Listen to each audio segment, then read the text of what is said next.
Hi guys, how to add Google Map location to your web page in HTML and CSS is really simple. On the left side we have our basic code and on the right side we have our output. At first go to the Google search engine, search for Google Map, then go inside the Google Maps link, search for the location like your college. Mine was Dhaka Residential Model College. So here is the location of my college. Now click on share.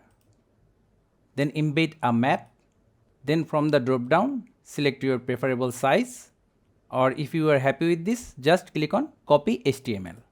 Go back to the document and paste it. Save, reload. See, we have our Google Map location. Let's change the height and width, suppose with 100%, and the height is like 350. Then we have the style. Let's give it a border clone 5 pixel, solid, the color, border radius suppose 15 pixel, save, reload. See, it's really that simple. So thank you guys for watching. Have a good day.